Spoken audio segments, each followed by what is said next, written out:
In Andrews in 1920. That makes me 91 years old. I had a brother and a sister who were both deceased. And of course my mom and dad. G.B. Grant Sr. and Edith Grant, Mary Edith.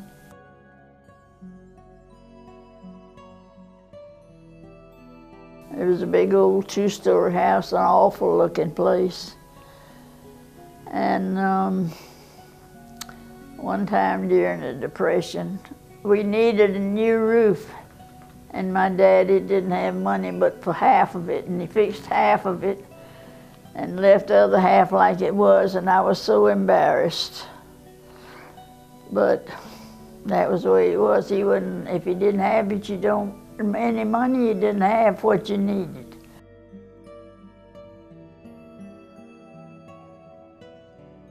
He was at Atlantic Coast Company, and they closed, of course. And so that was the beginning of the Depression. I guess that was it was 1930 something, I don't know what.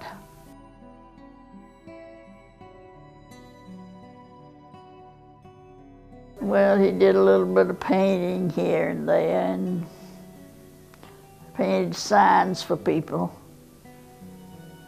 He didn't have anything else to do except that. He had a cow, so we didn't go hungry.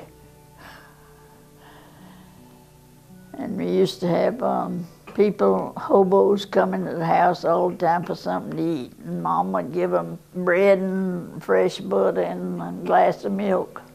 That was about all we had.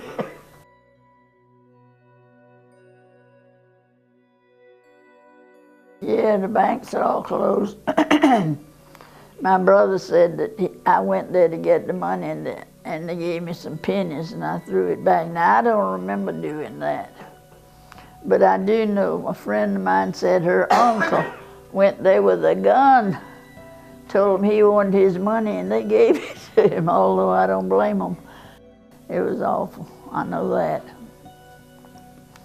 I know one of my friends, her daddy ran the Chevrolet place, and she had a car, and they were going to Georgetown to a ball game and wanted me to go, and I didn't have the 15 cents to get in. And they came back and said they got in for free because it was late.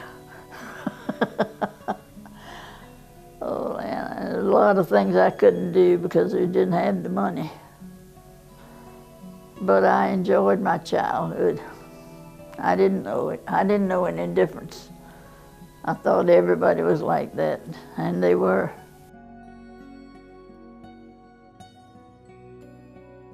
I just went to Andrews School, Grammar High. I graduated in 1937.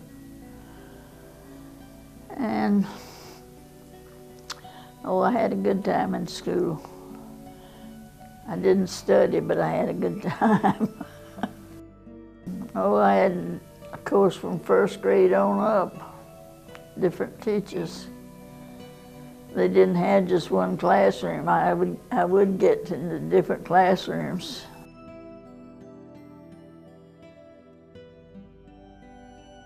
Go to Georgetown. My brother was in the World War II, and he had an old Model A Ford, and I used it while he was gone. We used to go gather quarters from anybody who had one to put gasoline in it and go to the river and go swimming, and we'd go to Georgetown to movies. In fact, we named the car Kathy after the girl in Wuthering Heights. During the war, I kept it in Charleston and had a good time there. First, I worked in the Navy Yard, and then when the war was over, I was scared I'd get fired, so I took a job down on Broad Street. And I just did typing and just stuff, general office work, I guess you say. I loved it, and I had a good boss, and I enjoyed working there. How long were you there? About 8 years. Then I came back to Andrews and worked at the International paper. And I worked there 30 years. Mary, one of my good friends, we worked together. One of the men in the office would see me. I'd walk from the library down to Mary's house. She lived on, what street was it, Mary? High Market, and he'd stick his head out the door. I'd be going to Mary's and say, "Free meal, you going to get a free meal?" And I did eat plenty of meals at Mary's house.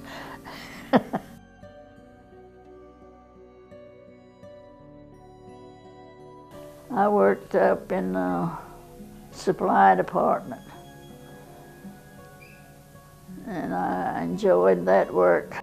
One of my friends lived over on Sullivan's Island and asked me to move in with her, and I did, and I was so glad. I loved living on the beach.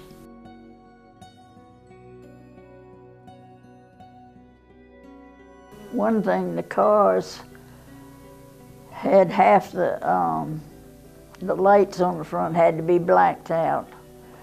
And then it'd have a siren to blow for everybody in town to turn the lights off. And we didn't know when it was real or when it wasn't, so you had to turn them off.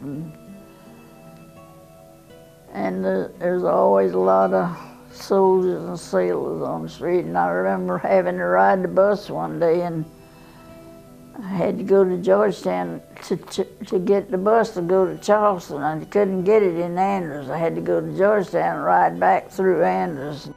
And then I had to go to the dentist one day, and I'll never forget the girl that I was living with at the time.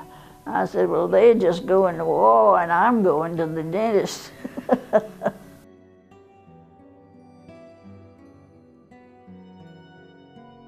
He had to go to a CCC camp to quit school to go there. And he sent me $1 one time to pay 75 cents to some store, and then I could have the quarter. And boy, I thought I was living it up.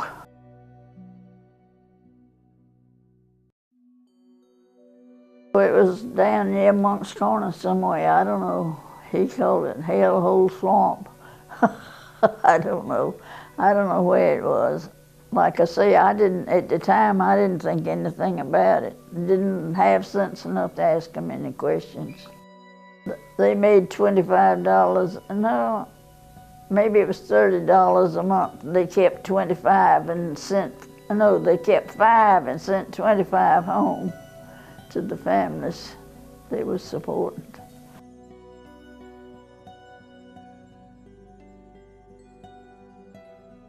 My sister, she was a nurse.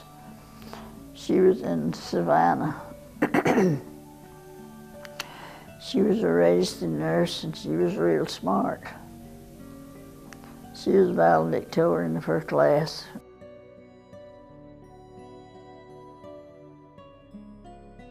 I remember somebody said, well, my brother had gone off to Italy to war, and my sister was in Savannah, and I went to Charleston, and somebody said, "Well, Miss Grant, y'all are back where you started by yourself." And Mama said, "No, we're not. This is the first time since we've been married that we've been alone." They had a house full of 10 people living with them. I don't even remember who they were.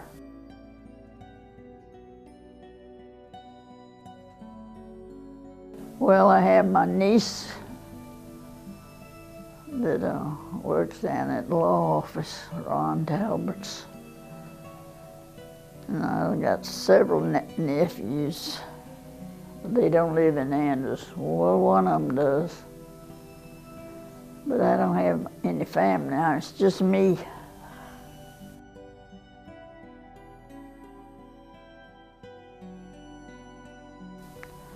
I worked down at City Hall in the mornings and went to Overton Manufacturing Company in the afternoons. I remember a patrolman was giving some colored man his driver's license. At the time, you just had to go to the patrolman and get them. And and the patrolman said, well, what do you do when you want to pass another vehicle? And I remember the man said, boss, what is a vehicle? And he told him, you know, anything with wheels. He didn't know what a vehicle was.